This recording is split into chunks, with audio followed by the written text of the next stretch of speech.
식사 많이 하셨나요? 예, 제가 미추홀 교회를 기억하면 아멘 소리일 것 같아요. 딴 데하고 좀 독특한, 그러나 또 그 확실한 어떤 그 주님 앞에 어떤 고백을 하시는 것에 대해서 감사한 마음이 있습니다. 음, 그 식사 많이 하시고 나면 좋으시죠? 그 5분 전에 주시는 거는 성도님들의 책임이시고요. 5분 이후에 이제 주무시는 건 제 책임이다라고 누가 얘기합니다. 그래서 최대한 제 책임을 다 하기를 원하는 안 좋을 수 있도록 하도록 노력하겠습니다. 예. 이번 시간에 이제 사랑으로 채우기라는 주제로 같이 교제를 드리려고 합니다. 예수님은 나에게 어떤 분이신가라는 주제로 첫 시간에 저희가 교제를 나눴다면 예수님이 저희들에게 주가 되시고요. 예수 그리스도 그분이 나의 하나님이 되시는 그러니까 도마의 고백이 정확하잖아요. 도마는 요한복음 12장에서 예수 그리스도의 부활을 목격하자마자 그가 했던 얘기가 있습니다. 나의 주시요 나의 하나님이십니다. 그가 예수님이 부활하신 것을 믿지 못하겠다라고 얘기했었을 때 두 번째 예수님이 그 가운데 나타나셨죠. 우리는 여기서 우리가 부활할 때 우리의 몸이 무엇인가를 조금 볼 수 있는 하나의 소스를 얻을 수 있습니다. 예수 그리스도 그분이 부활하시고 나서는 부활하시 전하고는 다른 육체를 갖고 계셨죠. 그때 분명히 육체를 갖고 계셨습니다. 네, 부활하시고 나서는 닫혀있던 문을 그냥 통과하시는 몸을 갖고 계셨어요. 우리가 부활하게 되면 우리가 입을 육체에 대한 어떤 조그만 그 소스를 거기서 얻을 수 있고요. 우리는 동일하게 육체를 입게 될 거지만 그때의 모습은 지금의 모습하고는 좀 다른 모습이 될 겁니다. 그때 주님께서 도마에게 하신 얘기가 네 손을 내밀어서 나의 손에 넣어보고 너의 손가락을 내 옆구리에 넣어봐라. 그리고 복음 있는 자가 되지 말고 예전에 성남 믿는 자가 되라라고 얘기하십니다. 그 얘기를 들은 도마가 바로 했던 얘기가 나의 주시오 나의 하나님이십니다라고 고백을 하죠. 나의 하나님이라는 그 이야기는 나의 유일한 신이십니다라는 고백인 거잖아요. 하나님이라는 단어 자체가 하나밖에 없는 님을 얘기할 때 하나님이라고 얘기하죠. 카톨릭에서 적은 성경에는 뭐라고 적혀 있는지 아시나요? 하느님이라고 적혀 있어요. 하느님이 무슨 뜻이죠? 하늘에 있는 님이. 예. 옛날에 우리는 하늘님이라고 그랬다가 하느님으로 바뀌었죠. 그래서 하늘에 있는 님이라고 얘기를 하고요. 저희는 하나님이라고 얘기하는데 뜻이 사실 정확하게 얘기하면 완전 다릅니다. 그렇죠. 그런 것에 대해서 그래서 그분이 나의 하나님입니다라고 얘기하는 것은 내가 섬길 유일하신 신이십니다라는 고백인 거죠. 구약을 보게 되면 하나님이라는 그 단어는 여러 방면으로 씁니다. 누구도 하나님이라고 얘기하냐면 바알도 하나님이라는 단어를 사용을 해요. 그건 누가 보느냐에 따라서 다른 부분인 거죠. 그래서 원어적인 것을 저희가 찾아보면 우리가 생각하는 하나님이라는 단어가 다른 데서도 쓰이는구나라는 것을 살펴볼 수가 있습니다. 그래서 저희들에게 중요한 건 하나님 그분이 나에게 진짜 하나님이시냐. 예수 그리스도 그분이 이 땅에 오신 하나님의 아들이신 것을 도마는 확신을 가졌었고요. 그래서 그분이 나의 주십니다. 나의 주님이십니다. 라는 고백을 하게 되죠. 나중에 전승에 의하면 도마는 인도까지 가서 거기서 죽음을 당했다. 선교하다 죽음을 당했다라고 전해 내려옵니다. 이건 전해 내려오는 이야기입니다. 저희가 아는 것처럼 12제자는 모두 다 순교를 당했습니다. 유일하게 요한만이 연세가 많이 드셔서 죽음을 당하셨다라고 내려오고 있죠. 그분이 나의 하나님이 되셨을 때, 예수 그리스도 그분이 나의 주님이 되셨을 때 우리는 우리의 시선이 그분에게 고정되어 있는 삶을 살아갈 수밖에 없는 거죠. 그리고 우리가 보이는 이 세상의 것이 완전한 것이 아니라는 것, 그리고 이 세상에 보이는 것이 이 세상에 보이는 것을 위해서 우리가 인생을 살아가지 않는다는 것, 그것을 저희들이 정확하게 인지를 하게 되는 거죠. 많은 성도들님과 같이 제가 얘기를 하다 보면 성경 하루에 한 장 읽는 걸 되게 힘들어 하셔요. 성도님들은 안 그러시겠죠? 예, 성경 한 장 읽는 거 힘들어 하시는데 성경 한 장 읽는데 몇 분 걸리셔요? 예, 5분 정도. 예, 어떤 분은 나 20분 걸리는데 그런 분들 보시는 분들마다 좀 다르겠죠. 저도 성경을 공식적으로는 1년에 이독을 하고 있습니다. 네, 그 이제 외적으로 읽는 건 빼고요. 제가 이제 딱 해나가는 부분들을 1년에 이독을 하는데, 제가 1년에 이독한다 그래도 이 성경이요, 1년에 2번 보면 이해가 다 될까 안 될까요? 사실 1년에 이독하면 되게 많이 한 것처럼 생각하는 경우도 있거든요. 근데 이거를 2번 읽고 지나간 거예요. 그러면 다 이해하겠냐는 거예요. 저희 어머님이 1년에 27도까지 하신, 예, 거의 한 달에 그, 예, 한두 번 정도까지 하시는 걸 봤는데, 재밌는 건 뭐냐면 어머님 거기서 무슨 내용이에요? 일단 모른대요. 읽는 게 목적이고 끝내는 게 목적이야. 거기에도 우리 그 막내 이모님이 이제 일반 교계에 다니시는데 두 분하고 경쟁이 붙었어요. 누가 더 많이 읽을 것이냐. 끝나면 아무것도 몰라요. 네, 저희가 성경을 읽는 게 목적이 아닌 거죠. 성경을 이해하는 게 목적인 거죠. 그래서 성경 통독하시는 것과 묵상하는 것 두 가지는 꼭 같이 가셔야 된다는 거예요. 그럼 성경을 하루에 한 장 읽어요. 하루에 한 장 읽으면은 보통 뭐 많이 걸려야 10분 정도 우리가 생각을 하는데, 그러면 10분 읽고 나서 24시간을 버티려고 그래요. 이 싸움이 되겠어요. 사람들은 한 장 읽고 나면 나는 오늘 그래도 잘할 거라고 생각합니다. 근데 10분과 그 24시간과의 싸움이에요. 누가 이기겠어요? 당연히 24시간이 이기겠죠. 나는 세상에서 보고 생각하고 그런 것들이 다 세상 것이에요. 그렇기 때문에 조금 더 저희들의 생각이 하나님 말씀 안에 있고 또 그분의 인도하심을 받는 모습들이 되어져 갔었을 때 세상을 이길 수가 있는 거죠. 그러니까 저희들에게 있어서 무엇으로 채워야 되냐면 하나님의 말씀으로 채워야 되는 거고요. 그리고 그 말씀이 우리들 안에서 역사하는 부분을 위해서는 또 하나 중요한 것, 그분의 그 사랑이 나의 가슴을 채우는 것이 중요한 부분을 가지고 있습니다. 주님의 사랑을 내가 잘 인지하지 못하거나 주님의 사랑이 나에게 크게 느껴지지 않으면 저희들이 남을 사랑하거나 그리스도를 위해서 살아가는 삶에서의 한계를 느낄 수밖에 없는 거죠. 제가 어릴 때는 그게 힘들었습니다. 저희 교회는 유독 예전에 보면 성찬 예배 때 우시는 분이 많으셨어요. 전 눈물이 안 나요. 아무리 울려고 해도 눈물이 안 나요. 그래서 난 이제 신앙에 문제가 있구나라는 생각을 적지 않게 많이 가졌습니다. 그게 좀 힘들었었어요. 왜냐면 제 성향 자체가 T거든요. 이성적으로 생각하는데 이게 감정적으로 그냥 막 눈물이 나고 이러지를 않아요. 그러니까 이게 되게 힘들더라고요. 근데 사람마다 이건 성향의 차이입니다. 어떤 사람은 또 F의 성향이 있어서 그리스도만 생각하면 눈물이 나는 경우가 있고, 또 저 같은 경우는 예수 그리스도를 생각할 때 이성적으로 생각을 합니다. 그래서 성경 그분의 사랑을 이성적으로 알아요. 그리고 그거를 키워가는 시간들을 가졌습니다. 그러니까 제 안에 예수 그리스도의 사랑이 무엇인지 그거를 자꾸 채워가야만 제가 남을 사랑할 수 있는 힘이 생기더라고요. 예수님이 저희들에게 하신 얘기가 있죠. 서로 사랑하라 라고 얘기하셨는데, 이 서로 사랑은 내 안에 그리스도로 채워가지 않으면 남을 사랑하는 것이 쉽지가 않더라고요. 그래서 내가 얻은 사랑, 내가 얻은 은혜, 이런 것을 내가 기억하고 그것을 계속 채워가는 시간들을 가졌을 때 주변에 있는 사람들을 돕거나 그들을 위해서 수고하거나 이런 것이 자연스럽고 때로는 당연한 것으로 생각이 되는데, 이제 그러지 않으면 교회에서 잘 듣는 얘기가 있더라고요.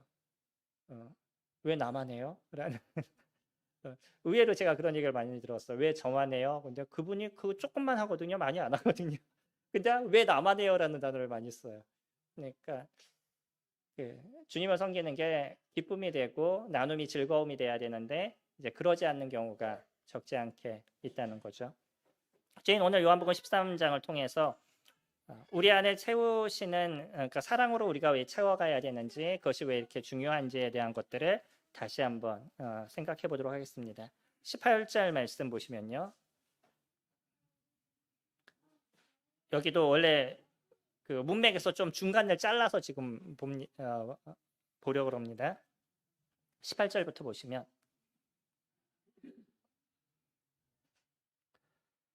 내가 너희 모두를 가르쳐 말하는 것이 아니니라. 나는 내가 택한 자들이 누구인지 알미라. 그러나 내 떡을 먹는 자가 내게 발꿈치를 들었다 한 성경을 응하게 하려는 것이니라. 지금부터 일이 일어나기 전에 미리 너희에게 일러두문. 제가 정확하게 말씀을 안 드렸나요? 요한복음 13장 18절입니다. 신약 171페이지입니다. 다시 읽어드리겠습니다. 내가 너희 모두를 가르쳐 말하는 것이 아니니라. 나는 내가 택한 자들이 누구인지 알미라. 그러나 내 떡을 먹는 자가 내게 발꿈치를 들었다 한 성경을 응하게 하려는 것이니라. 지금부터 일이 일어나기 전에 미리 너희에게 일러두문. 일이 일어날 때에 내가 그인 줄 너희가 믿게 하려 함이로라. 내가 진실로 진실로 너희에게 이르노니 내가 보낸 자를 영접하는 자는 나를 영접하는 것이요 나를 영접하지 않은 자는 나를 보내신 이를 영접하는 것이니라. 주님은요, 이제 자신이 죽을 것에 대해서, 죽음 가운데 나가실 것에 대해서 마지막 제자들에게 이야기를 해주고 있습니다. 그러면서 성경이 이루어질 것인데 그 성경에 이루어진 내용 중에 하나가 뭐냐면 예수님의 제자 중에 한 사람이 예수님을 팔 것이다 라고 이야기를 하셔요. 우리는 여기서 가룟 유다를 보게 될 겁니다. 가룟 유다는요, 3년 반 동안 예수님을 쫓아다녔어요. 3년 반을 예수님의 기적과 이적을 본 사람이에요. 그래서 베드로님들은 그러면 믿으시겠어요? 안 믿으시겠어요? 예수님을. 내 앞에서 맨날 기적을 일으키시고 능력을 베푸시는 주님을 봐요. 요한복음은 그렇게 얘기하잖아요. 만약에 예수님께서 하신 일을 다 적어놓으면 이 땅에 있는 모든 책이라도 그것을 다 적을 수 없을 거다라고 얘기를 하죠. 그러니까 우리가 보고 있는 건 아주 제한적인 것을 보고 있다는 거예요. 훨씬 더 많은 그 기적과 역사, 능력들 이런 것이 드러났다라고 얘기하시죠. 근데 그것을 맨날 봤던 가룟 유다가 예수님을 믿지 못했다. 좀 신기한 거죠. 그러나 사실은요. 지금 살아가는 사람들 속에서도 매일 예수 그리스도에 대한 얘기를 듣지만 그런 예수 그리스도를 믿는 사람들은 극소수에 불과하다는 거예요. 우리는 누가 예수님을 믿었는지 100% 알 수는 없습니다. 그렇죠? 저희가 예수님을 믿은 건 그와 하나님만이 알 수 있는 거죠. 내가 예수 그리스도 그분이 나에게 있어서 어떤 분인지 그 예수 그리스도 그분이 나에게 진짜 구세주가 되시는지 그거는 본인만이 알 수 있는 부분이겠죠. 우린 옆에서 봤었을 때 믿은 것 같아 라고만 얘기할 뿐이지 100% 그것을 우리가 재단할 수 있는 부분들은 아닐 겁니다. 교회로 섬기다 보면 어떤 사람은 믿은 것 같은데 나중에 보면 아닌 모습들이 보이기도 하고요. 어떤 사람은 아닌 것 같은 간증을 들었는데 나중에 보면 진짜 주님을 사랑하는 모습들도 보이기 때문에 100% 우리가 그것을 갖고 얘기할 수는 없을 거예요. 근데 지금의 시대를 이렇게 보면 끊임없이 예수 그리스도에 대한 이야기가 매스컴을 통해서도 여러 가지 광고를 통해서도 또 교회를 통해서도 드러나고 있는데 사람들이 그런 예수 그리스도를 믿으려 하지 않습니다. 이제 점점 사람들이 교회를 버리는 것, 예수 그리스도를 버리는 시대를 오히려 더 살아가고 있는 거죠. 그런 가운데서 저희가 예수님의 은혜를 안다는 것, 예수 그리스도 그분을 믿을 수 있는 은혜가 저희들에게 있다는 것이 진짜 큰 주님의 은혜인 거죠. 그래서 그 은혜를 저희들이 누리고 있기 때문에 이것이 우리를 채워가야 되는 거죠. 우리들 내면 가운데 나의 연약함을 볼수록 이런 연약함을 통해 이런 연약한 자를 주님께서 구원하시고 내가 죄를 지을 때마다 이 죄 가운데 있는 이런 존재인데 이런 사람을 주님께서 구원하셔서 하나님의 자녀가 되는 권세를 주셨다라는 것이 계속적으로 저희들에게 있어서 감사가 되고 기쁨이 되는 거죠. 이런 것들을 저희들이 채워가게 되면 그 힘으로 우리 주변에 있는 사람들을 볼 수 있는 눈들이 생겨납니다. 물론 어떤 상황 속에 있느냐에 따라서 다를 수가 있습니다. 좋은 부모 밑에서 좋은 교육을 받으면 잘 자라갈 수 있는 확률이 되게 많죠. 그리고 또 그러지 못한 환경이라고 얘기하면 아이가 잘못될 수 있는 확률이 훨씬 많을 거예요. 근데 그것만 갖고 전부라고 얘기할 수 있는 건 아니죠. 제가 사마리아 원에 있는 한 자매 중에 사마리아 원 아시죠? 예, 저희 모임에 속해 있는 그런 이제 고아원인데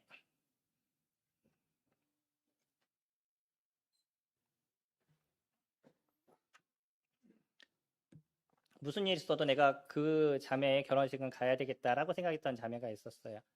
사마리아원에서 자란 자매였었습니다.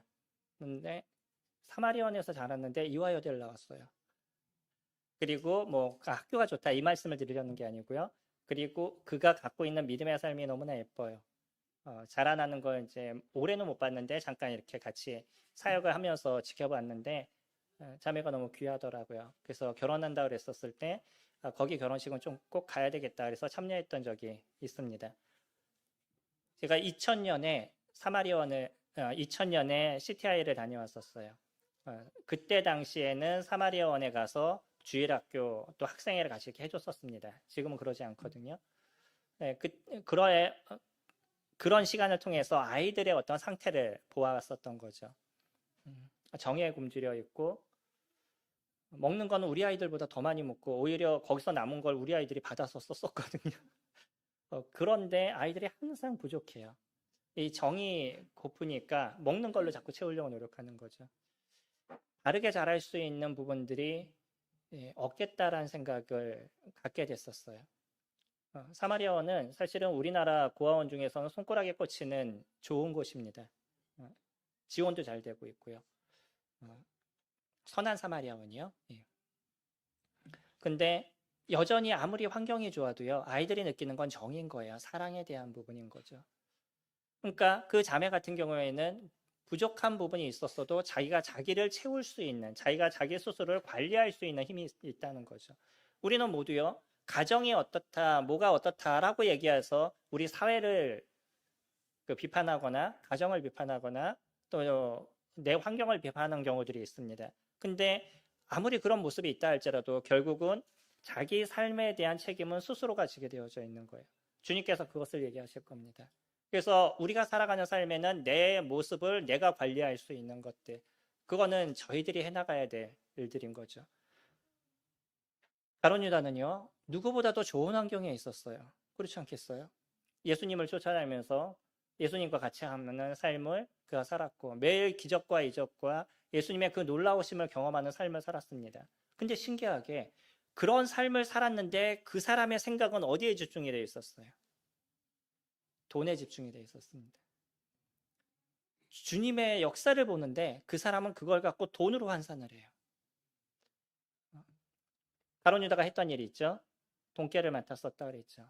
그 돈깨를 맡았었는데 그 돈깨를 맡은 것에서 일부를 항상 착복하는 일을 그가 해왔었어요.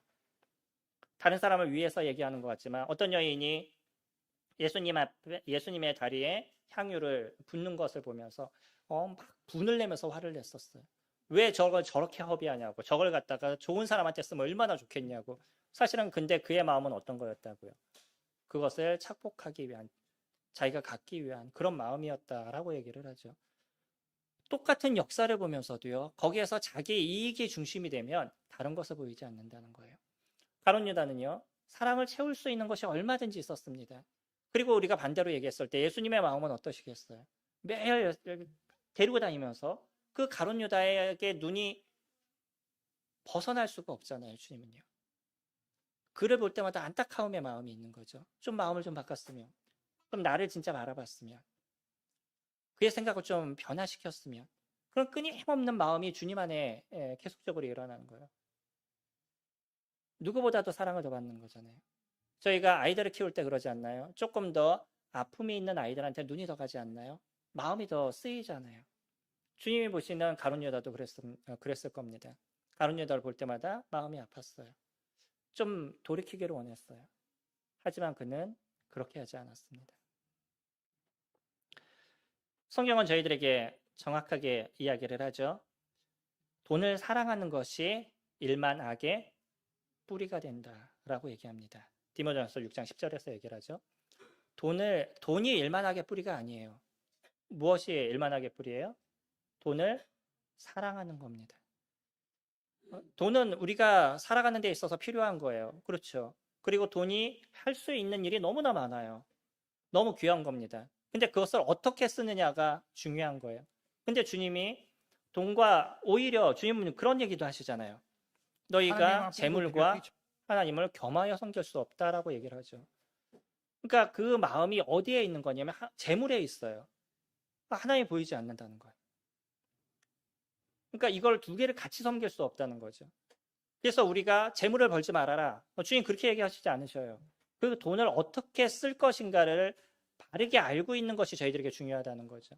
어떤 형제님 중에 한 분은 사업을 하는데 처음에 아무것도 없이 그 다른 기계를 고쳐주는 일을 시작하다가 나중에는 그게 잘 돼서 점점 커져서 나중에 그 회사를 차렸어요. 거의 독보적인 모습을 갖고 계시는데 근데 그분이 그렇게 물질이 많아도 그것을 주님을 위해서 엄청나게 사용하고 있습니다. 그러니까 주님을 위해서 쓸 수 있다 그러면 그 사람에게 물질을 부어주시는 것이 주님께서 또 하시는 일들인 거예요. 그러니까 그걸 어떻게 쓰느냐. 그분 같은 경우에는 그 돈을 쓰는 것이 주님의 일인 거죠. 주님을 위해서 서포트 해주는 거예요. 그 일하시는 분들을 위해서. 뭐 교도소 사역도 하고요. 뭐 출판 사역도 하고 여러 가지 그 사역들을 많이 감당하고 있습니다. 근데 그 돈이 나에게 사랑이 된다 라고 얘기한다 그러면 이제 그 사람의 모습은 주님이 보이지 않고 돈이 보이는 거죠. 그리스도인들의 삶에서도 제일 힘든 게 그런 것이지 아니겠어요? 저희들이 살아가는 데 있어서 물질을 버려놓고 살아갈 수가 없잖아요. 그러니까 이 물질적인 것이 저희들을 힘들게 만들고 때로는 거기에 마음을 쏟게 만들고 별 수 없이 시간을 거기다 또 많이 투자하게 만들고 여기에서 저희들의 마음을 잘 조종하지 않으면 주님을 섬기기가 쉽지 않은 부분들이 되어져 갑니다. 지금의 시대에는 돈이 우상이에요. 그러지 않으셔요? 돈이 저희들에게 우상이 됩니다. 그래서 이거를 관리할 수 있는 힘이 저에게 있어야지만 저희들 눈에 주님이 보이는 것이죠. 아니면 자꾸 저희들 눈에 돈이 보이는 모습이 될 수밖에 없을 겁니다.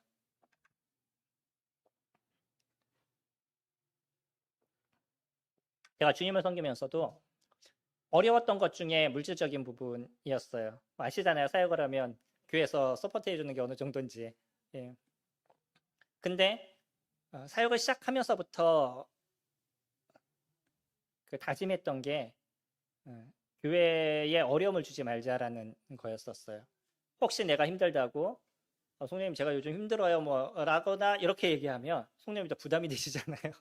그래서 이런 부분에 서 철저하게 그 관리해 왔었습니다. 근데 신기하게 제가 사역을 시작할 때 2천만 원의 빚을 갖고 시작을 했거든요. 미쳤죠. 사역을 시작할 때 2천만 원의 빚이 있었어요. 그게 이제 뭐 사연이 좀 긴데 말씀을 드리기엔 좀 시간이 부족할 것 같고요. 네, 그런 상황에서 사역을 할 수밖에 없는 상황으로 주님이 모셨기 때문에 저는 사역에 대해서는 절대 내가 사역자는 되지 말자라고 굳게 다짐했던 사람 중에 한 사람이었었어요. 예, 교회 당시 모습이 제가 그렇게 좋지 못한 모습을 많이 봤어서 사역은 하지 말자 이런 생각을 갖고 있었거든요. 네, 사역을 시작하고 나서요. 사역을 시작할 때 그렇게 시작을 했음에도 불구하고 오히려 지금은 그때 사역 시작할 때 줬던 연보와 지금 연보가 별 차이가 없어요. 20년이 지났는데요. 물가 상승률이 어느 정도 돼요? 20년이면? 별 차이가 없어요. 근데 그거에 대해서 그렇게 관심이 없습니다. 왜냐하면 제가 주님을 보고 시작했기 때문에 끝까지 주님께서 도우실 거라는 생각을 갖고 지금까지 해오고 있고요. 놀라운 건 뭐냐면 재산이 모여 있더라고요. 뭐 말씀을 드리려면 참 많은 일들이 있겠지만 제가 붙잡은 말씀이 그런 거예요. 내가 능력 주시는 자에서 내가 모든 것을 할 수 있다. 이 말씀이 어떤 말씀인지 아시죠? 빌립보서 말씀인데 그 위에서부터 쭉 읽어보면 내가 돈이 많을 때도 있고 돈이 없을 때도 있었다. 그러나 내가 있거나 없거나 살아갈 수 있는 법을 배웠다. 내게 능력 주시는 자 안에서 내가 모든 것을 할 수 있다라는 얘기예요. 이거는 그냥 모든 것에서 내가 능력 주시는 안에서 모든 것을 할 수 있다라는 메시지가 아니라 위에서부터 쭉 읽어보면 연보에 대한 얘기입니다. 돈에 관련된 거예요. 이 돈에 관련된 부분에 있어서 내가 많아도 적어도 살아갈 수 있는 힘이 나에게 있다. 그 힘이 어디에서 이루어진 거냐면 주님께서 나에게 능력을 더해 주셨기 때문이다 라고 바울이 얘기하고 있는 거죠. 이게 연결되는 게 그거잖아요. 마태복음 6장 33절 너희는 먼저 그의 나라와 그의 의를 구하라. 그리하면 이 모든 것을 너희에게 더하시겠다라고 얘기하시죠. 그것도 위에서부터 읽어보면 무슨 얘기예요? 염려하지 말아라. 너희 머리를 네가 조금이라도 자라게 할 수 있느냐? 너희 머리 색깔을 바꿀 수 있느냐? 네 키를 조금이라도 네가 크게 할 수 있느냐? 네가 할 수 있는 게 없지 않아? 들의 꽃도 내가 먹여, 새도 내가 먹여. 내가 너 하나 못 먹였니? 라고 얘기하시는 게 주님의 얘기잖아요. 그러면서 맨 마지막에 하는 얘기가 너희는 먼저 그의 나라와 그의 의를 구하라. 그리하면 이 모든 것을 너희에게 더한다라고 얘기해요. 그 다음 말씀이 더 재밌어요. 한번 보실까요?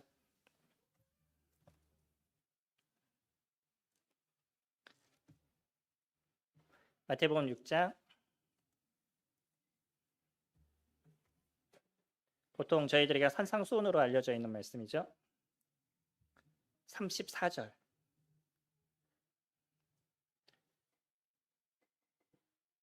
그러므로 내일 일을 위하여 염려하지 말라. 내일 일은 내일이 염려할 것이요. 한날의 괴로움은 그날의 족하다. 내일 염려는 누가 하라고요? 내일이 하래요. 오늘 하지 말래요. 내일이 알아서 할 거래요, 염려는. 그럼 내일 가면 또 어떻게 돼요? 또 내일이 할 거 아니에요. 또 그 다음날 가면. 그 내일이 할 거예요. 다시 얘기하면 뭐예요? 염려하지 말라는 거죠. 너희가 염려해가지고 해결될 수 있는 거 아무것도 없어. 지금 그 얘기 하시는 거죠. 먹고 사는 문제? 아니면 돈에 관련된 것들? 조금 더 자유로울 수 있는 심령들, 그런 것을 가지라는 겁니다. 주님 앞에 드리시는 부분에 있어서 자유함이 있으셨으면 좋겠습니다. 제가 말씀드렸죠. 그 어려움의 시간들을 제가 보낼 때도 주님 앞에 드리는 것에 대해서 안 해본 적이 없어요. 지금까지요. 정해져 있는 게 있었습니다. 네, 최소 뭐냐면 저희는 뭐 10의 1에서 2 정도까지는 하고 있어요. 지금까지도. 근데 살아오고 있어요. 그래서 제가 주님을 경험한 겁니다. 아, 이런 것이 가능한 거구나. 진짜 없을 때는 아이들한테 음료수를 사줄 만한 돈도 없을 때가 있었어요. 그러니까 그런 시기가 주님을 경험하는 시간이었어요. 배워가는 시간이었고, 주님께서 어떻게 채우시는지를 알아가는 시간이었어서, 그렇다고 해서 저희 교회에서 뭐 무기명 헌금을 잘 하시는 거냐? 우리 교회는 거의 안 합니다. 잘 섬기셔요. 근데 저한테는 잘 안 해요. 그리고 개인적으로도 얘기합니다. 일부러 그냥 저에게 이렇게 주시는 분이 있어요. 그러지 마시라고 말해요. 제가 그분의 눈치를 봐야 돼요. 네, 그래서 하시려고 그러면 그냥 무기명으로 하시거나 아니면은 안 하셨으면 좋겠습니다. 안 하시더라고요. 일꾼이 성도님들의 눈치를 보기 시작하면 힘들어지기 시작해요. 거기에 제일 큰 게 뭐냐면 돈이에요. 그래서 다 각자 다른 부분이 있지만 저에게서 제가 진짜 많이 배워야 될 것 중에 하나가 뭐였냐면 물질의 자유함을 얻는 거였었어요. 그리고 그 자유함 속에서 하나님께서 나를 어떻게 사랑하시고 나를 어떻게 도우시는지를 경험적으로 알아가게 된 거죠. 가룟 유다요. 그가 진짜 많은 것을 배울 수 있고 알 수 있는 사람이었었습니다. 그럼에도 불구하고 가룟 유다는요, 주님을 끝까지 보지 않았어요. 끝까지 그가 본 게 뭐냐면 돈이었습니다. 마지막에도요, 예수님을 얼마에 팔아요? 은 30에 팔았습니다. 그리고 나서 거기서 죄책감을 느끼게 되죠. 그리고 그걸 갖고 대제사장에게 가서 내가 돈을 다시 줄 테니까 예수님을 풀어주세요. 그랬더니 당연히 그들은 안 풀어주죠. 그러니까 가룟 유다가 했던 일이 뭐냐면 그걸 갖다 성전에다 던져놓고요. 자기는 그냥 가서 자결하는 거였었어요. 그가 만약에요, 자기의 죄에 대해서 회개하고 예수 그리스도를 볼 수 있었다 그러면 우리는 또 다른 가룟 유다를 볼 수 있을지도 모르겠습니다. 그는 자기 잘못에 대한 후회는 했지만 회개는 하지 않았어요. 자기의 잘못에 대한 생각을 가졌지 그분 예수 그리스도를 팔았다는 생각을 가지 않았다는 거죠. 그것이 그에게 있어서 가장 큰 문제였습니다.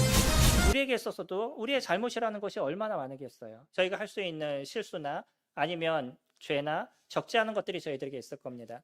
그래도 저희가 다른 건 뭐냐면 다시 주님 앞에 나가는 거죠. 주님은 빛이시라고 얘기하셨어요. 그 빛이 어둠 가운데 비쳤다고 합니다. 저희 그 어둠, 우리 내면에 있는 이 깜깜한 가운데 주님의 빛이 비춰주시는 거잖아요. 그러면서 내 안에 있는 더러운 것과 잘못된 것이 무엇인지를 보게 되고 그것을 버려가는 시간을 가질 뿐만 아니라 이 칙칙하고 그 어두운 것이 다시 새 희망을 갖게 되는 마음으로 저희들을 변화시켜 주시는 거죠. 주님의 사랑은 그렇습니다. 저희 안에 그 주님의 사랑을 채우게 될 때 우리가 갖고 있는 그 어둠의 마음에 빛이 비치는 삶이 되어져 가는 거예요. 이 세상을 살아가는데 희망이 없었는데 희망이 무엇인지를 알게 되는 거죠. 제가 상담을 합니다. 혹시 모르시지만 제가 CTI에서 그 상담한 걸 가르쳐요. 예. 지금도 저희 교회에 조금 어려운 분들이 이렇게 찾아오셔서 같이 이렇게 교제하는 시간들을 갖습니다. 근데 희망이 없는 분들이 있어요. 성도입니다. 저 거의 성도님만 제가 만나고 있어서 성도님이셔요. 마음에 희망이 없어요.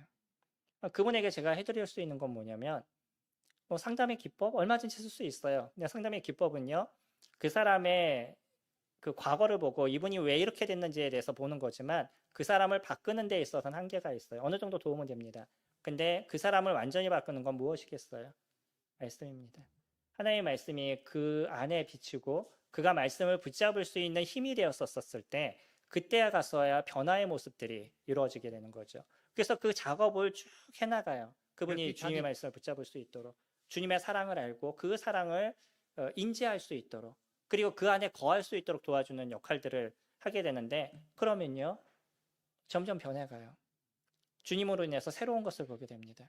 성도님들 마음에 어두움이 있다 그러면요, 그 어두움은 내가 세상을 보는 빛, 창이 되어져 가요. 내가 우울하면요, 세상이 다 우울해 보이고요. 내가 불편하면 사람들이 다 불편해 보여요. 우리의 눈은 뭐와 같냐면 그 셀로판 종이하고 비슷합니다. 빨간색이면요, 세상이 다 빨갛게 보이고요. 내가 파란 걸로 이렇게 비춰놓으면 세상이 다 파랗게 보이는 거예요. 내 내면에 그리스도의 은혜가 나를 붙잡는 삶을 살아가면 모든 사람들이 은혜롭게 보일 겁니다. 그래서 내 내면에 무엇을 채우느냐, 물론 이것이 저희들에게 상당히 중요한 부분을 갖고 있어요. 가룟 유다는 그것을 하지 않았어요. 계속적으로 자기를 중심으로 해서 세상을 봤습니다. 그러니까 마지막까지도 자기 목숨을 내놓으면서까지도 주님을 보지 않았던 것, 이게 가룟 유다의 모습이었죠. 다시 13장으로 돌아가셨어요. 하반기부터인가 이제 좀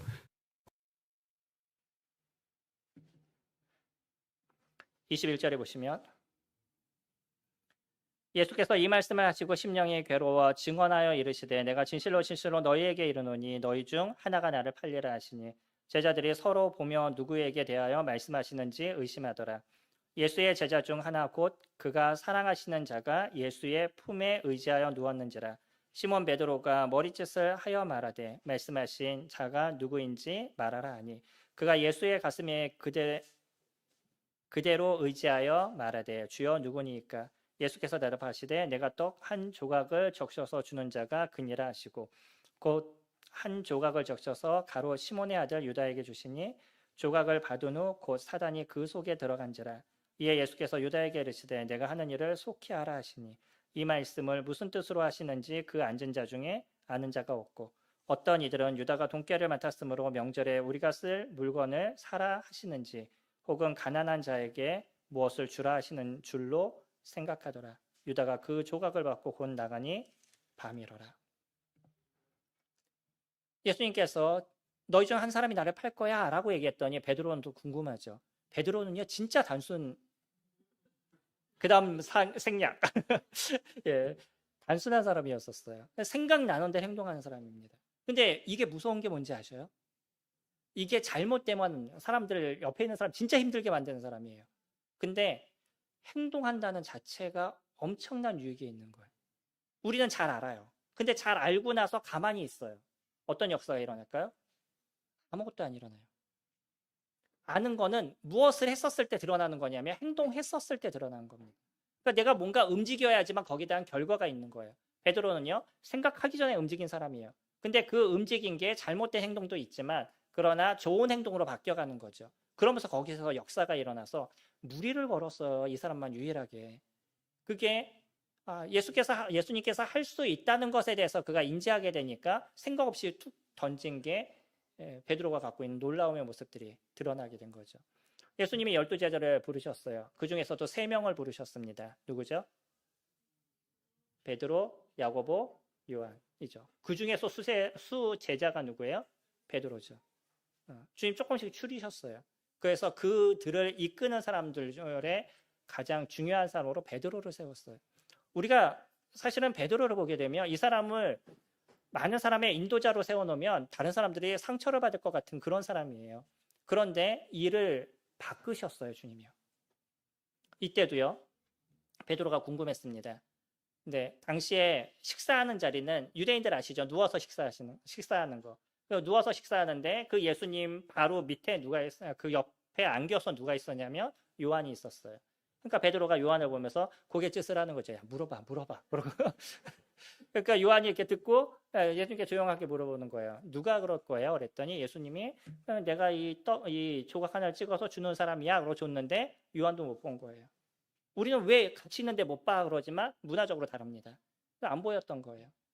그리고 나서 가룟 유다에게 그냥 주고 나서 한 얘기가 그냥 네가 할 일을 해 라고 얘기했더니 딴 사람들은 뭔가 좀 사오라나 보다 라고 그냥 생각하고 말았던 거죠. 그렇게 가룟 유다는요. 예수님을 팔 것에 대한 행동을 했어요. 그때까지 가룟 유다가 그런 생각을 가졌다 할지라도 그런 행위를 하지 않았다 그러면 문제가 되지 않았겠죠. 우리는 야고보서를 보잖아요. 야고보서는 행함이 없는 믿음은 죽은 믿음이다 라고 얘기해서 루터 같은 경우에는 쓰레기 서신이다 이렇게 얘기한 사람이에요. 그는 이신칭의를 얘기한 사람이기 때문에 행위에 대한 얘기는 잘못된 거다라고 생각했는데 사실은 이제 야고보서는 성화에 대한 얘기잖아요. 구원에 대한 얘기가 아니라 로마서하고는 또 다른 관점에 대한 얘기이기 때문에 이건 또 틀린 얘기입니다. 그래서 믿음이 있는 사람들이 어떤 행위가 드러나느냐라는 것을 얘기하는데 믿음이 있으면 거기에 대한 행동이 드러나게 되는 거잖아요. 내가 믿음이 있는 걸로 가만히 있지 않아요. 어떤 움직임이 있습니다. 조그만 움직임이든 그것이 큰 움직임이든 그런 행동을 하게 되는데 그런 행동들이 결국은 어떤 역사를 드러나게 되는 거예요. 행동하지 않으면 아무것도 나타나지 않습니다. 저희가 말씀을 묵상하시는 데 있어서도 말씀을 보실 때 오늘 말씀을 읽으시고 나서 어떻게 적용하셔요? 성도님들이 말씀을 보시고 적용을 잘 안 해요. 저희 교회도 지금 그런 훈련을 하고 있는데요. 말씀을 쭉 보고 해석까지 하고 나면 이걸 적용이라고 생각하셔요. 그래서 이제 예수님을 위해서 살아야 되겠다. 예수님에서 어떻게 살 거예요? 결과가 없잖아요. 그러니까 적용을 했다라고 생각하는데 사실은 적용이 되지 않아요. 그러니까 적용은 오늘 보신 말씀에서 오늘 끝낼 수 있는 적용을 하셔야 돼요. 내가 예수님께서 만약에 오늘 말씀을 봤는데 서로 사랑하라 라는 말씀을 보셨으면 그래 나 사랑해야지 거기까지는 하잖아요. 그럼 어떻게 사랑할 거예요? 사랑에 대한 행위를 어떻게 드러낼 거예요? 내가 오늘 내 아내하고 싸웠는데 미안하다라고 얘기해야지. 그래서 미안해 라고 얘기했으면 적용이 된 거예요? 안 된 거예요? 적용을 어렵게 하지 마세요. 아주 단순하게. 그러나 어떻게 하셔야 되냐면 그날 끝낼 수 있는 적용을 하셔야 돼요. 예전에 제가 들었던 얘기 중에 하나 얘기가 뭐냐면 일반 교계에서 있었던 일이었는데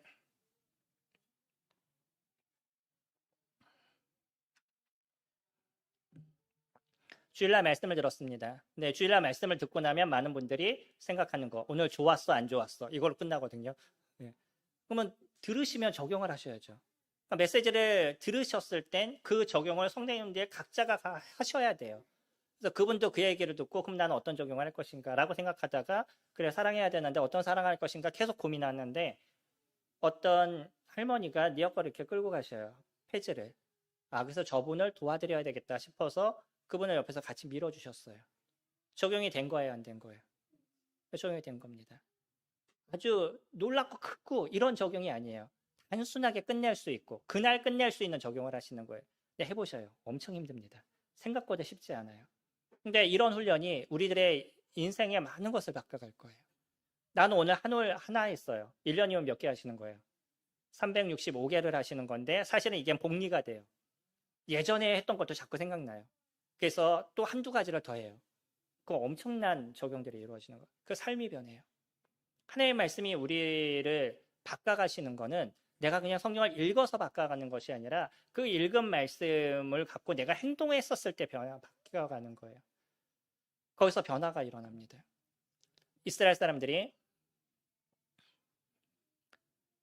여호수아가 가나안 땅 점령에 들어갈 때 제일 먼저 했던 게 있잖아요. 주님께서 얘기하실 때 요단강가에서 제사장들이 언약궤를 메고 요단강가에 너의 발을 갖다 대라. 그러면 그 첫 발이 딱 디어질 때 그 근원에서부터 요단강에 물이 마를 것이다 하고 얘기를 해요.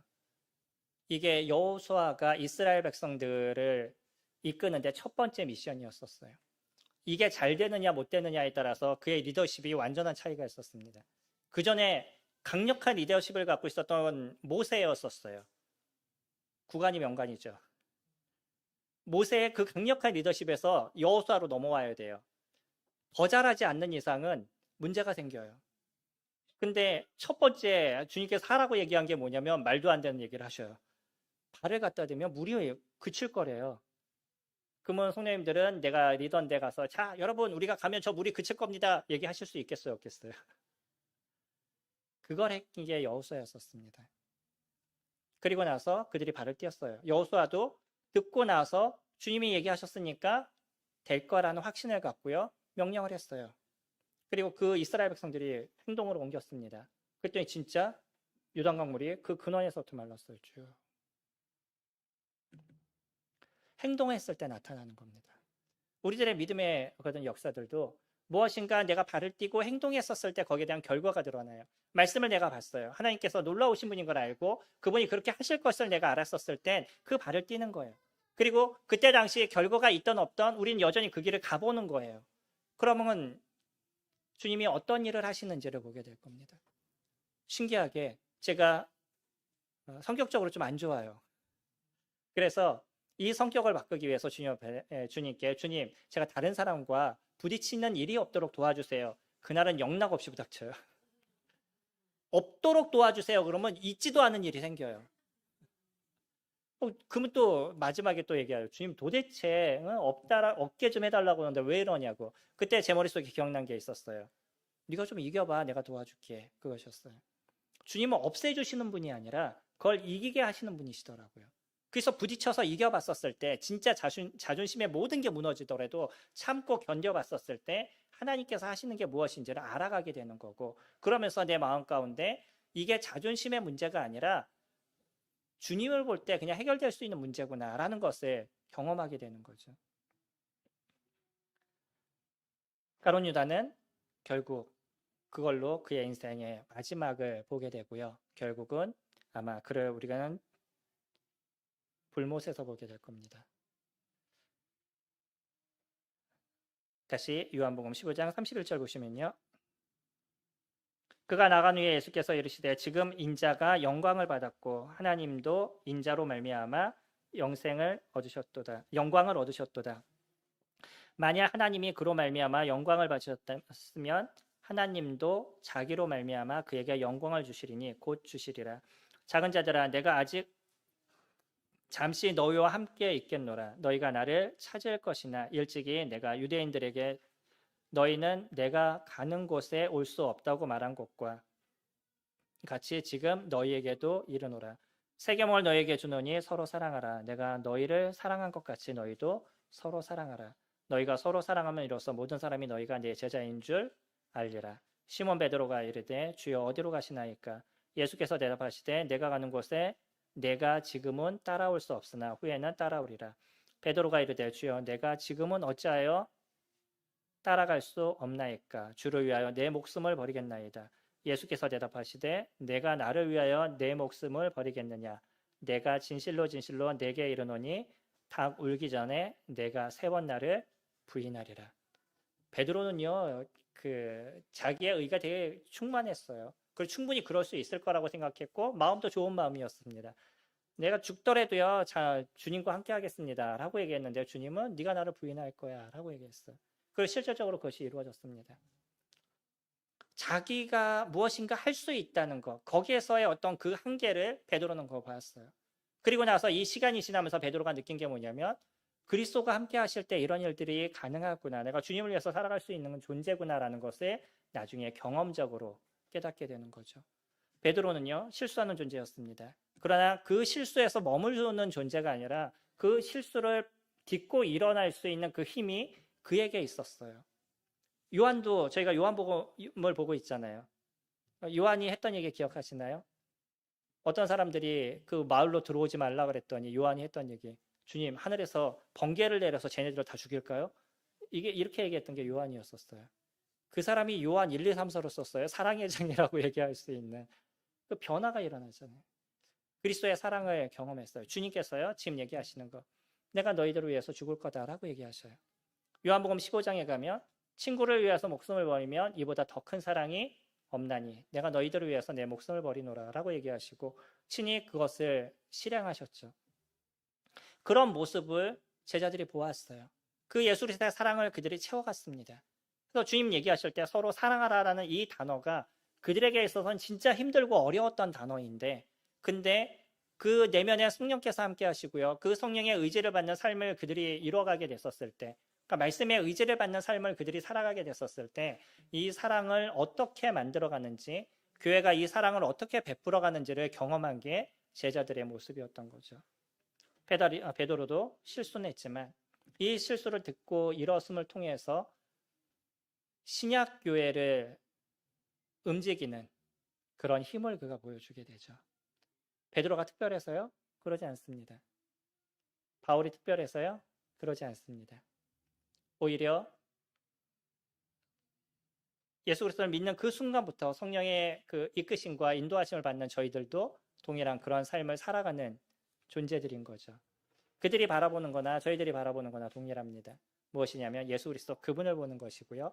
그분이 하시는 역사를 저희는 말씀을 통해서 함께 인정하고 그 길을 걸어가는 모습을 가져가고 있는 거죠. 오히려 교회는 서로 사랑하라고 주님 얘기하십니다. 근데 제일 많은 싸움이 어디 있어요? 교회에 있지 않나요? 교회가 제일 많이 싸우지 않아요? 아직도 제가 저희 교회에 온 일반 교회에서 다녔던 그분이 계시는데, 일반 교회에서 저희 교회로 오셨습니다. 근데 이분이 자기네 옛날 교회에서 아직도 문자가 온대요. 그래서 무슨 문자예요? 그랬더니 리더십이 다른 사람으로 넘어갔는데 이걸 인정하는 부류와 인정하지 못하는 부류가 서로 싸우고 있는 거예요. 그래서 서로 표 찍어달라고 문자가 온대요. 교회가 돈이에요. 저희 성남에는 얼마 전에 어저께인가 그저께도 뉴스에 났더라고요.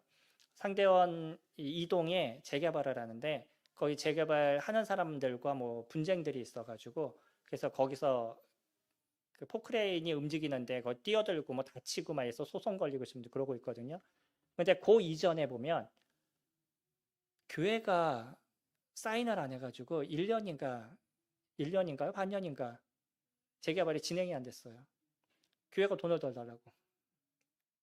창피해서 죽는 줄 알았습니다. 12월 25일 되니까 거기 올라가는 길을 갖다 차들이 이렇게 올라가는 길을 이렇게 차를 막아놨어요. 아예 못 다니게 만든 거죠. 그리고 그 위에다 써붙였어요. 기쁘다 구주 오셨네. 보는 제가 창피하고요. 그 앞에는 그 기독교를 욕하는 프랭카드가 엄청나게 붙어 있어요. 이 사람들로 인해서 조합원들이 계속 돈이 올라가요. 1,000만 원, 2,000만 원씩 계속 올라가고 있어요. 그 역할을 교회가 담당하고 있어요. 물론 교회 입장에서도 불이한 걸 제가 알아요. 왜냐하면 교회는 고가 높잖아요. 그러니까 보상금이 적은 거예요. 그리고 이 보상금 받아서 딴 데 가서 교회를 지을 수가 없어요. 그러니까 이해는 가요. 충분히 이해는 가지만 그러면 안 되는 거잖아요. 교회가 서로 사랑하라 그랬는데 이것이 이루어지지 않아요. 왜 그러죠? 우리가 그리스도의 사랑을 기억하지 않기 때문인 거죠. 주님이 우리를 채워가는 시간들을 가지고 그리스도의 사랑이 나를 강권하는 시간들을 우리가 가져가야지만 그래야 그 마음으로 다른 사람을 섬길 수 있는 힘이 저희들에게 발생하게 되는데 여전히 나의 시선이 세상이 갖고 있는 가치관과 기준점을 갖고 사람들을 바라보니까 여기서 생기는 문제점이 계속 나타나게 되죠. 사랑은요. 데살로니가 전서에서 무엇이 있어야 된다라고 얘기하냐면 한번 이건 볼까요? 데살로니가 전서 보시면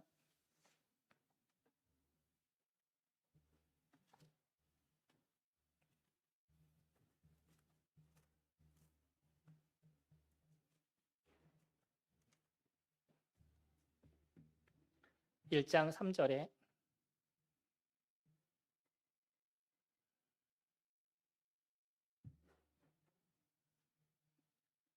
너의 믿음의 역사와 사랑의 수고와 우리 주 예수 그리스도에 대한 소망의 인내. 믿음과 소망과 사랑은 세상 끝날까지 함께 한다고 그러잖아요.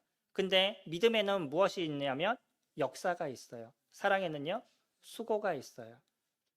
인내는요, 소망은요, 인내가 있습니다. 우리가 믿음이 있다 그러면 거기서 역사가 드러난다는 거예요. 근데 사랑을 나타내는 거는 무엇이 있어야 되냐면 수고를 해야지만 사랑이 나타난다는 거예요. 그리고 소망은요, 참는 인내가 있었을 때 소망이 생기는 거예요.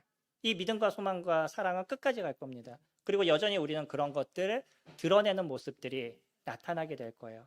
그 중에서 사랑에는요, 수고가 있는 겁니다. 사랑은 내 마음의 감정이 아니에요. 오히려 요즘은 심리학 쪽에서도 사랑은 감정이 아니다라고 얘기하는 사람들이 많이 생겨나요. 사랑은 이성입니다. 제가 설명할 지금 시간이 다 돼서 사랑은 이성이에요.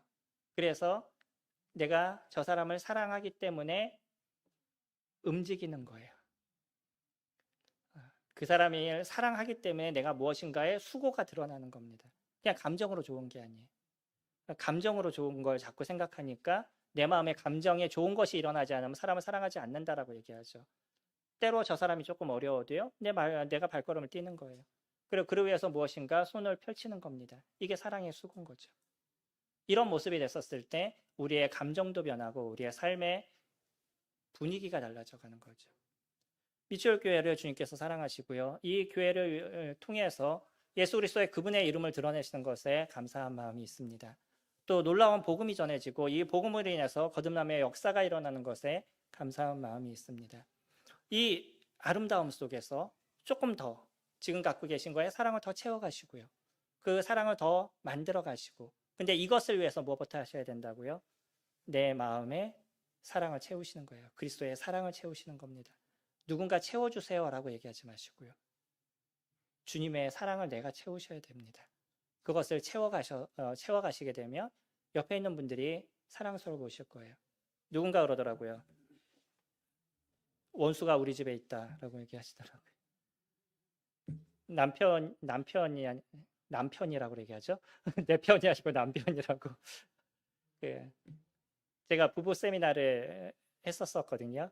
예. 그래서 그 부부들의 문제가 상당히 심각한 부분들도 크리스찬들 중에서도 생겨나는데, 이제 그거는 뭐냐면 다른 사람이 나를 자꾸 채워주기를 생각하기 때문인 거예요. 내 옆에 있는 사람들을 채워주고요. 그 사람을 위해서 내가 수고하는 모습이 되어져 가면 그 영향이 나에게 다시 돌아오게 되어져 있어요. 그래서 그리스도의 놀라우심의 사랑, 그 은혜, 그것을 감정으로 일어나지 않으시면 이성으로 찾아가셔요. 저는 언제나 이성으로 예수 그리스도를 기억합니다. 그리고 그 기억함을 통해서 감사의 기도를 드려요. 그것이 저의 감정을 건드려요. 감정을 건드려서 이성으로 넘어가지 않고요. 이성을 통해서 감정을 옵니다. 지정의는 우리는 함께 가는 존재죠. 이걸 인격적인 존재라고 그러잖아요. 근데 감정은 항상 어디에 영향을 받냐면 이성의 영향을 받아요. 첫사랑에 빠졌다라는 건 다 거짓말이에요. 내가 좋아하는 이상형이 머릿속에 있어요. 이상형이 머릿속에 있기 때문에 그 이상형의 그 영향을 받아서 누군가를 딱 보게 됐었을 때 사랑하는 마음이 생기는 거지, 이게 없었을 때 사랑하는 마음이 생기는 게 아니죠. 근데 대부분 감정에서 난 그냥 첫눈에 반했어라고 얘기하는데 그렇지 않습니다. 예수 그리스도 그분의 사랑으로 성도님들을 채워가시기 바랍니다. 이것이 우리들의 삶에 어떤 은혜와 기쁨을 주는지를 매일 경험하시고요. 또 주님 앞에 감사하시고 또 우리 주변에 눈을 좀 돌리셔서 우리 주변에 있는 분들을 이롭게 하시는 그러한 미추홀 교회 성도님들이 되시기를 소망합니다. 저에게 주어진 시간이 2시간이었고요. 제가 시간을 딱 맞추려고 항상 노력하는데 4분 지났어요. 네. 오늘 이렇게 교제할 수 있는 은혜를 주셔서 또 기회를 주셔서 감사한 마음이 있고, 어느 교회를 가든지 새로운 성도님들도 볼 수 있고, 또 예전에 알던 분들을 이렇게 또 뵐 수 있고, 우리 초등학교 봤던 자매였는데 지금 23살이라고 그러더라고요. 점점 이렇게 중간중간 보긴 했었는데 벌써 나이를 물어보니까 23살이래요. 그래서 이런 그 분들을 다시 이렇게 만날 수 있는 것에 대해서 감사한 마음이 있습니다. 기도하겠습니다.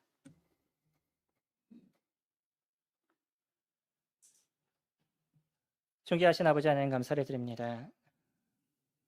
저희가 여전히 부족하고 연약한 존재이지만 주님 저희들에게 함께 하시고 하나님의 말씀으로 저희들을 채우시며 그 말씀이 어떤 역사를 드러내는지를 저희들에게 보여주시며 감사를 드립니다.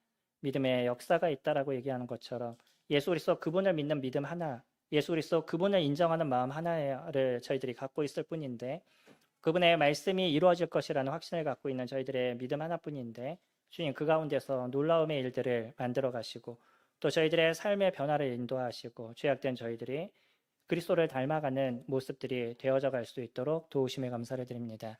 이제 저희들에게 주신 그 명령, 서로 사랑하라는 이 명령이 저희들이 오늘 하루도 이뤄가는 그러한 삶이 되기를 원합니다. 우리 주변을 이롭게 하고 예수 그리스도 그분이 참된 사랑을 보이셔서 자기 목숨을 이 죄인들을 위해서 내어주셨듯이 또 저희들도 우리 주변의 분들을 위해서 작은 손을 펼치는 그런 삶을 살아가기를 원합니다. 아버지 하나님 도우시고 또 이 미추홀 교회를 주님께서 아름답게 인도하신 것처럼 앞으로도 귀하게 이끌어 주셔서 누군가 이 교회에 오게 됐었을 때 넘치는 은혜와 사랑을 발견하고 그 가운데 감사할 수 있는 일들이 더 크게 일어날 수 있도록 도와주시기 원합니다.